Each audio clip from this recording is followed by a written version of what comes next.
বণিক্য চৌমুহনীর আরকে নগরের অন্তর্গত রাজারবাণী ৬০ বছরেরও বেশি সময় ধরে বৈধভাবে বসবাসকারী শাসক দলীয় সমর্থক পরিবারগুলিকে উচ্ছেদ করার চেষ্টায় এলাকায় চরম উত্তেজনা ও আতঙ্কের সৃষ্টি হয়েছে।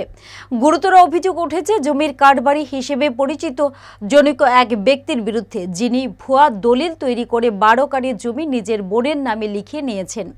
রাজারবাণীর বাসিন্দারা জানান, ১৯৬৬ সাল থেকে এই জমিতে বসবাস করছে। কাগজপত্র সব আমাদের কাছে, অথচ নামজারিতে অন্য জনের নাম উঠে এসেছে। এটা কিভাবে সম্ভব? অভিযোগ, আদালতের নির্দেশে ইনজেকশন থাকা সত্ত্বেও অভিযুক্ত ব্যক্তি ও তার সহযোগীরা উচ্ছেদ চেষ্টায় লিপ্ত। আতঙ্কিত পরিবারগুলো মুখ্যমন্ত্রীর হস্তক্ষেপ কামনা করেছেন। আমার নাম হলো চন্দ্রমোহন সরকার। আচ্ছা, আমরা যা ৬৬ থেকে আমরা এই জায়গার মাঝে বাস করতেছি।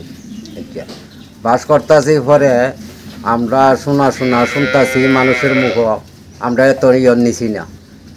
এই মুখে কৃষ্ণ কমল করে একজন ছেলে, আমরা চিনিও না, আমরার জায়গা নামজারি করে লেছে।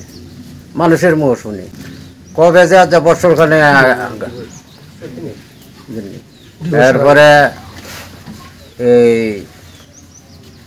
শুনি পরে এরপরে আমরা তদন্ত নিছি পরে হজ ছায়া দেখি কৃষ্ণ কমলের নামে এই ১২ কানি জায়গা নামজারি করে লেছে। এরপরে আমরা কোর্টে কাছারিতে যাইতেছি, কেমনে কেমনে এমন হয়েছে। তো কি কইরা আমরার কাছে কাগজপত্র তৈয়া কি কইরা নামজারি করে। আমরা এখানে আছি আজ যা ৬৬ থেকে ধরেন না ৬০ বছর হই। এখানে আমরা ২০ পরিবার আছি। ২০ পরিবারের মাঝে ধরেন না লোক আছে ৭০-৭৫ জন। এমপিজে জুয়েলার্সের জেমস্টোন মানে 5C।